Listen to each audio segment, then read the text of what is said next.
চেষ্টা। আমি বলেছি করুন না, অ্যারেস্ট করবেন তো, আমি একাই, যদি দলও না থাকে আমি একাই লড়বো। একা লড়াই করবেন কেন? বিকাশ রঞ্জন কি পাশে পাচ্ছেন না? বুড়ো হয়ে গেছে, ও তো কচি মাথা চিবিয়ে খায়। ইতিহাসের পাতায় যদি কোনোদিন প্রশ্ন আসে যে কমরেড শ্রীলেখা ম্যাডামের পতনের কারণ কি, তখন উত্তর হবে কি জানেন?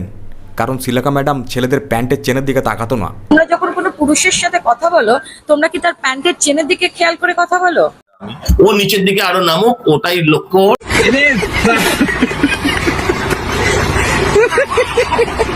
তো আবার যদি কিছু হয় তাহলে আপনারা জানেন যে এর জন্য কারা দায়ী থাকবে। বিকজ ব্যাস, এত তাড়াতাড়ি আমাদের এই কমরেড শ্রীলেখা ম্যাডামের খুব শীঘ্রই পতন হয়ে গেল।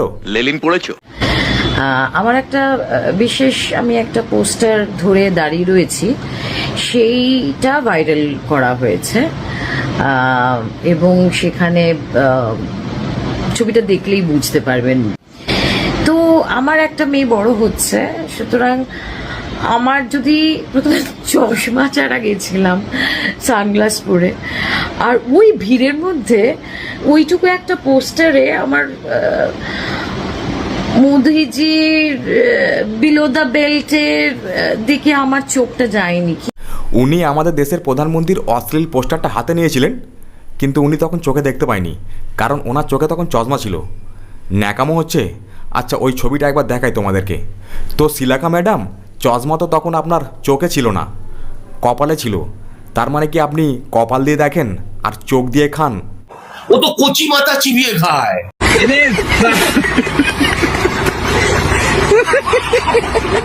তবে আমাদের এই শ্রীলেখা ম্যাডামের কিন্তু অল্প বয়সীদের টেনে ধরার অভ্যেস আছে। ও তো কচি মাথা চিবিয়ে খায়। আমাকে যদি অ্যারেস্ট করার ইচ্ছা হয় করবেন, আমাকে ফাঁসিতে চড়ানোর ইচ্ছা হয় চড়বেন। যেহেতু আপনি চোখে চশমা পরে অশ্লীল ছবিটা দেখেছেন, তাহলে শাস্তি হলে চশমার হোক, আপনার কেন হবে? ये सब क्या देखना पड़ रहा है? আমার যদি প্রথমে চশমা ছাড়া গেছিলাম সানগ্লাস পরে, ধুতি পরলে যেরকম গান্ধী হওয়া যায় না, ঠিক সেরকম চোখে চশমা পরলেও মিয়া খালিফা হওয়া যায় না। আমাকে যদি অ্যারেস্ট করার ইচ্ছা হয় করবেন, আমাকে ফাঁসিতে চড়ানোর ইচ্ছা হয় চড়বেন। আপনি যা ফুলে গেছেন, ফাঁসিতে ঝোলানোও রিস্ক হয়ে যাবে। 15 দিন জেলের ভাত খাওয়ালে না, সমস্ত ন্যাকামি ভাইরাল হওয়ার জন্য নোংরামি সব চলে যাবে। আমাকে ফাঁসিতে চড়ানোর ইচ্ছা হয় চড়বেন, চড়াবেন। আবার একটা আন্দোলন হবে, আমি শিওর আর একটা আন্দোলন হবে। আপনারা তৈরি তো? আমি তৈরি। ও আচ্ছা আচ্ছা, আপনার কিছু হয়ে গেলে আপনার জন্য আবার আন্দোলনে নামবে? কারা নামবে? বাংলাদেশ থেকে আসবে নাকি লোক? ভাই, আমাদের এই শ্রীলেখা ম্যাডাম পুরো ছেলেদের মতো সেভিং করেছে, আর আমি দেখো গোঁপ রেখেছি। ভাই, তোমরা এবার একটা মজার বিষয় দেখুন। কেন্দ্রীয় শিক্ষামন্ত্রী ধর্মেন্দ্র প্রধান ইস্তফা দেওয়ার জন্য সেলিব্রেশন করছে ককরোচ জনতার পার্টির নেতারা।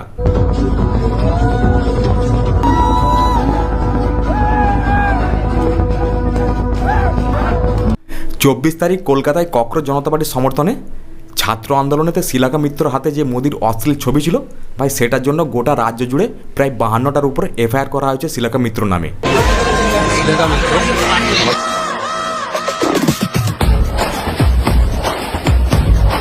গোটা রাজ্য জুড়ে শ্রীলেখা মিত্র নামে এফআইআর করা হয়েছে। যাই হোক, এবার অন্তত কিছু কিছু কচি কচি কমরেডদের শিক্ষা হবে, তা না হলে এরা আজাদি চাইতে চাইতে ঘরের বিছানা রাস্তায় নিয়ে চলে আসবে। এটা দিল্লি থেকেই পোস্টারিংগুলো হয়েছে। সেটা ওই অত লাখ লাখ হাজার হাজার ছেলে মেয়েদের মধ্যে ওই ঘামের গন্ধ, ওই অর্গ্যানিক মাঠে দাঁড়িয়ে বিপ্লব, যেটা মাঠের ভেতরে দাঁড়িয়ে বিপ্লব যেটা, এবং ওই রকম একটা বিপ্লব, ওই রকম একটা। ও আচ্ছা আচ্ছা, এখন কমরেডদের বিপ্লব মাঠে ঘাটে চলে এসেছে। আমরা জানতাম তো কমরেডদের বিপ্লব মানে ফাঁকা ফ্ল্যাটে। একটু জেনারেলি মেয়েদেরকে জিজ্ঞাসা করবেন, মানে শতকরা 95% মহিলারা বলবে যে আমরা যদি কোনো পুরুষ মানুষকে দেখি, আমরা তার প্যান্ট দেখি না, প্যান্ট বা তার নিম্নাগ্নে দেখি না। ভাবছি এবার কেটেই দেব। 95% মহিলাদের কথা ছেড়েই দিন, কারণ তারা আপনার মতো নোংরা নয়। আর বাকি 5% মহিলা আপনাদের মতো, যারা ছেলেদের প্যান্ট দেখে। তুমি কিন্তু তখনও থামিয়েছিলে। কালো পতাকা যখন ওড়ানো হচ্ছিল, আমি তখনও সেটাকে বলেছি, ভাই ন্যাশনাল ফ্ল্যাগের সাথে কালো পতাকা ওড়াস না। সুতরাং আমাকে যারা দেশদ্রোহী বলবে না, তারা আয়নার সামনে নিজেরা ইন্ডিয়া মানে বিজেপি নয়, বিজেপি মানে ইন্ডিয়া নয়। We the people, by the people. আমাদের গণতান্ত্রিক অধিকার আছে, আমাদের সাংবিধানিক অধিকার আছে, আমাদের ইলেক্টেড লোকজনকে আমরা দিল্লিতে পৌঁছেছি। ঠিক তেমনই গণতন্ত্র মানে আজাদি নয়, গণতন্ত্র মানে ভারতের টুকরে টুকরে হোগে স্লোগান নয়, গণতন্ত্র মানে কাপড় খুলে আজাদি নয়, গণতন্ত্র মানে উপুর হয়ে চিত হয়ে আঙুল দিয়ে ভেজলিন দিয়ে আজাদি নয়। তুমি আমাদের হয়ে কথা বলবে, আমাদের হয়ে দেশ চালাবে 5 বছর।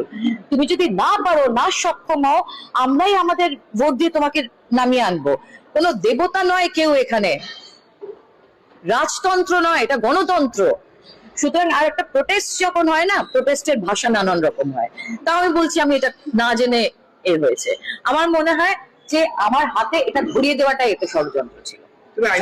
যেরকম ওই নেম ট্যাগ ছাড়া যেরকম পুলিশ ছিল ওখানে, বা ভেতরকার লোকজন ঢুকেছিল, যেগুলো ছাত্ররা বলছে নেম ট্যাগ কই, নেম ট্যাগ কই, তো সেই রকম ভাবে ওখানে কেউ একজন সুরেখা মিত্রকে দেখেন পোস্টারটা ধরিয়ে দিয়েছে। সুরেখা মিত্র বোকার মতো পোস্টার ধরে গম্ভীর ভাবে দাঁড়িয়ে রয়েছে। কিছু ছেড়ে কোথায় এত কিছু হচ্ছে সারা দেশে, সেখান থেকে কোথায় একটা এইটা নিয়ে পড়লো। মেয়েদের মতো থাকতে হয়। কেউ যদি আপনার ছবি নিয়ে এই অশ্লীল ছবি ভিডিও নিয়ে পোস্ট করে, তখন আপনার কীরকম হবে? তো আমার একটা মেয়ে বড় হচ্ছে, সুতরাং আমার যদি প্রথমে চশমা ছাড়া গেছিলাম সানগ্লাস পরে, আর ওই ভিড়ের মধ্যে ওইটুকু একটা পোস্টারে আমার মোদিজির বিলো দ্য বেল্টের দিকে আমার চোখটা যায়নি। কি করব বলুন তো? নরেন্দ্র মোদীর নোংরা ছবিটা নিয়ে আমাদের এই শিলাকা ম্যাডামের যুক্তিটা কিন্তু খুবই গুরুত্বপূর্ণ, কারণ উনি চোখে চশমা পরেছিল বলে ছবিটা ঠিকমতো দেখতে পাননি। এবার আমার একটা যুক্তি শুনুন। ধরুন আমাদের এই শিলাকা ম্যাডাম কোনো একটা হোটেলে বসে চোখে চশমা পরে কিছু কাজ করছে, একটা ব্যক্তি আসলো, কিছু টাকা দিল, আবার চলে গেল। তারপর শিলাকা ম্যাডাম চোখে চশমা খুলে দেখতে পেলো যে ওগুলো টাকা নয়, সাদা কাগজ। তারপরে শিলাকা ম্যাডাম থানায় গিয়ে অভিযোগ করলো, গিয়ে বললো যে আমি চোখে চশমা পরেছিলাম বলে আমি দেখতে পাইনি, ওগুলো টাকার বদলে সাদা কাগজ দিয়ে কাজ করিয়ে নিয়ে চলে গেছে। তখন আর এইসব ন্যাকামি চলবে না। তোমরা যখন কোনো পুরুষের সাথে কথা বলো, তোমরা কি তার প্যান্টের চেনের দিকে খেয়াল করে কথা বলো? তোমরা কি তার জিপার দিকে তাকিয়ে কথা বলো? ওই ভিড়ে যখন পুলিশ লাঠিচার্জ করছে, জীবনে প্রথম এই পুলিশের লাঠিচার্জে আমি দৌড়চ্ছি, একবার ভাবলাম আমি কি বলবো, দেখুন আমি শিলিখা মিত্র না, আমি তো এখানে ছাত্রদের যুবদের সাথে আন্দোলনে এসেছি, আমি কেন স্নিকারটা পরে এলাম না, এইসব ভাবছি। আমি দৌড়চ্ছি এবং যখন ওই জলের বোতল ফোতল ছুটছে, আমি বলছি ভাই ইনস্টিগেট কর রা হ্যায়, তুম লোগ কুছ মত করো, কুছ মত করো। ওই ভিড়ের মধ্যে দাঁড়িয়ে সবাইকে, সেখানে কে পোস্টার ধরিয়ে দিয়েছে না, আমি কারোর থেকে করেছি মোদির হাত পা ছড়ানো ছবি, ভাই আমার তার জেনিটালস এর দিকে চোখ যায়নি। একজন মহিলার কাছ থেকে সমাজ এরকম আচরণ আশা করে না। মত প্রকাশের স্বাধীনতা সবারই রয়েছে, কিন্তু সেই মত প্রকাশের স্বাধীনতাটা প্রায় সমাজ মাধ্যমে প্রকাশ্যে এইভাবে হয় না। রাজনৈতিক মতাদর্শ আলাদা হতে পারে, কিন্তু দেশের গণতান্ত্রিক মূল্যবোধ অক্ষুণ্ণতা বজায় রাখা আমাদেরই কর্তব্য। ভাই ভিডিওটা আজ এই পর্যন্ত। শেষে একটাই কথা বলবো, প্রতিবাদের ভাষা হোক সততার সাথে।